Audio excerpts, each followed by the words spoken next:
Everyone loves to be told. You know what everyone loves to be told? People love to be told this. They love to be told. What you mean to say is, people love to hear that. So I was looking over my YouTube comments today in the community section of the YouTube studio. And I was getting ready to respond to some, because I try to respond to comments as much as I can and try to clarify or say thank you and everything like that. Then I thought, you know what, let me just put it all together, just take out a few and just respond to them personally in a video. So that's what this is. First one I pulled out, it says, love the fluent in one word exercise. This is by Lingua explorer Suzanna. She's a personal friend now. She's came through the school community, and we've been working together. She's a language learner and language teacher hobbyist, perhaps, with a YouTube channel. So I'll go ahead and post the link to her YouTube channel in the description of this video. And the fluent in one word exercise comes from this video. You can see the thumbnail on the right. Be fluent in any language by learning less words. Now, a lot of comments are, by the way, it's Tony, it's fewer words. Okay, so there's even a pretty good argument you can go and read between people. The word Karen gets dropped. Go check out the video and see that. So fewer, less, I guess it is fewer words, isn't it? But I don't know. I just said less words, whatever. So fluent in one word, what does that mean? Well, probably the number one core principle of this method is that if you can't be fluent in 5 words, you can't be fluent in 50 words. So we take 5, 10 words, start building a conversation out of those 10 words, with the idea that once you get to, you know, now I know 20 words, 100 words, I'll have the conversational reflex built in first, which matters more.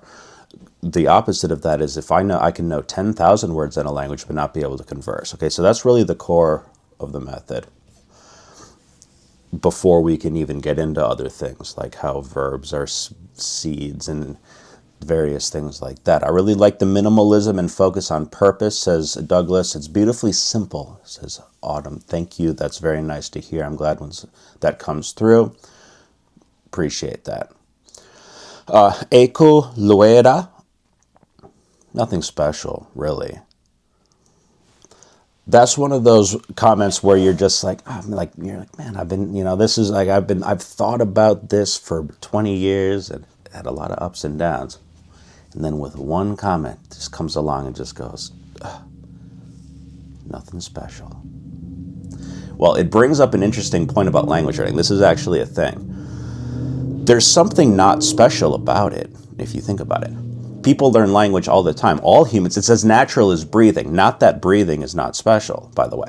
But there's something as unspecial about language learning as there is about breathing or just living. Again, there is something special. It's like saying either everything's a miracle or nothing's a miracle. So like there's that. But like, let's say I can juggle like 5 swords with like a flaming thing while swallowing a sword, you know what I mean? Like some crazy thing that's like very unusual. Maybe that's something very special. I think a lot of approaches to language learning come along and go, oh, like we have this special thing. Now we have AI, so you can talk to this, and then we use spaced repetition. Everyone's looking for something crazy and special, maybe, for language learning, because everyone's ignoring the simple fact that you learn language by speaking it, and that the patterns of the language are the thing that you, and so on. In the previous comment, the beautiful simplicity, you know, the minimalist on focus on purpose, that's the whole thing, but it's not necessarily that special. It's not going to look that special, at least not to the uninitiated. Also, it's interesting to point out that the better you get at a language, the less impressive it is. Like if I know nothing, next to nothing in Arabic, and say, or Spanish, and I'm like, when, you know, I speak a little Spanish, they're like, oh, wow, like, you speak some Spanish, that's pretty good. But if you just walk up to someone and speak Spanish like fluently, no, it's not impressive anymore, right? Because like no one walks up to me and says, oh, Tony, like your English is really good, right? Because it's really good in the sense that I learned it as a kid and it was nothing special. Do you understand? So there's something weird there. There's something paradoxical about the specialness of language learning. How special is it? And then when you think of it like that, well, maybe the solution to it is not necessarily going to look special.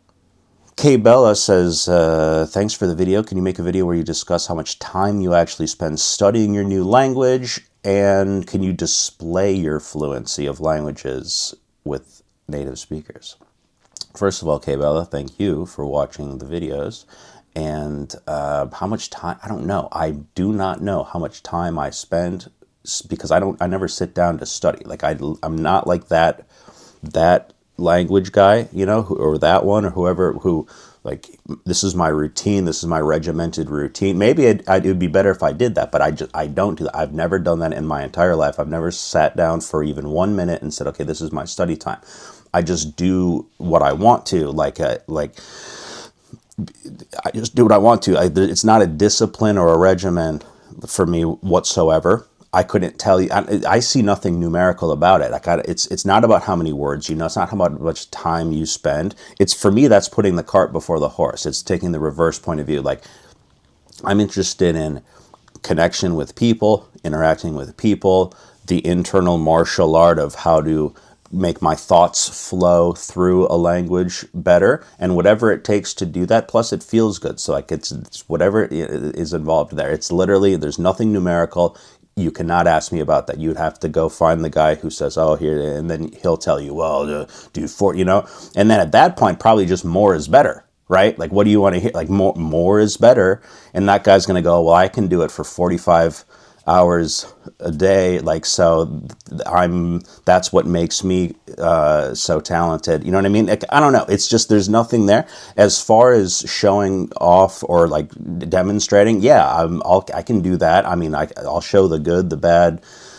I haven't taken that approach on my channel because my deal isn't to be like, oh, look at me, I can speak this language, I can speak that language. It's not really about that. My true deal, like the core deal of what I'm doing here, is trying to teach people better learning strategy and teaching strategy. So it's like, I don't even care if I speak languages well or I don't. It's kind of like how the coach is. Like, the coach doesn't even have to be the best player. Like, imagine like the greatest of your gymnastics coaches or something, right? You got like he might be overweight and drinking a Coke. You understand? He doesn't have to be the one, you know, doing the parallel bars. All right. Anyway, Mr. Games says something. Your Dutch is very bad. You know, in the video where I show a ChatGPT prompt and use Dutch. Mike comes along though and he says, hey, he clearly said he doesn't know any Dutch. He was just using Dutch to illustrate the method. Thank you for understanding. And I know Mr. Games is all right. He says, I know. He's just having a laugh at my Dutch. Cass Tyson, also in the school community, says, word. Chris Badges says, I like the systematic approach. Thank you. You know, one of my favorite quotes of all time is, the system is the solution. I saw it in a book. I don't remember what book. It was a book, and it was at the beginning of a chapter where they sometimes have a quote, and it says, the system is the solution. AT&T. That's an AT&T quote. One of my favorite quotes. Jose Santiago Perez says, Tony, buenas tardes. Soy hablante nativo de español y quiero aprender otros idiomas. ¿Cómo hacer? So I'm Spanish speaker, want to learn other languages. How to do it? ¿Cómo hacerlo?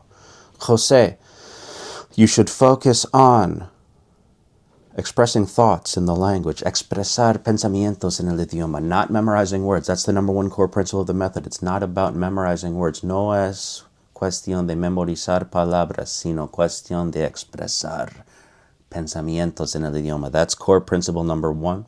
Core principle number 2, language is a back and forth sport. It's something that requires muscle memory. It's a martial art. It takes 2 to do it. That's core principle number 2. Along with that, questions are the best teachers. La pregunta es el mejor maestro. Core principle number 3, you're mixing and matching verbs and vocabulary to express thoughts. Another way to say this is that grammar should be thought of as a creative tool. Usually we think of grammar as rules telling you what you can't do, Jose. But instead of thinking of grammar as rules telling you what you can't do, you should think of it as creative tools showing you all of the things that you can do. Yeah, buddy, 69 says, coffee out of a glass cup is classic, dude, shit. Also, have you explained the hats yet for someone who wouldn't know? I don't know if there's really much to explain. I've always liked wearing hats ever since I was a kid.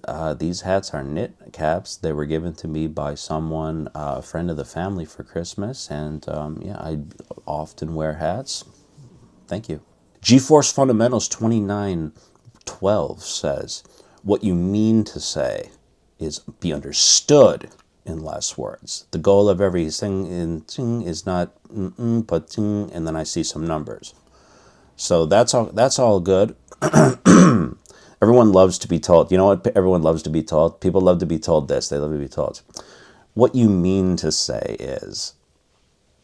People love to hear that. People go, that's what I meant to say. Thank you. Thank you for telling me what I meant to say. All right, creative Somalia, language learning philosopher, big respect. Big respect to you. Thank you. I appreciate that. Philosophy is nice. I like the etymology of the word philosophy. Philos, friend, or love, I think. Friend of. Sophia, wisdom. Love of wisdom, or a friend of wisdom. Feel that. Feel that. We'll keep them coming, guys. Love the comments. It's very interesting for me. It's good to see how people interpret things. And you never know, you might end up on a video.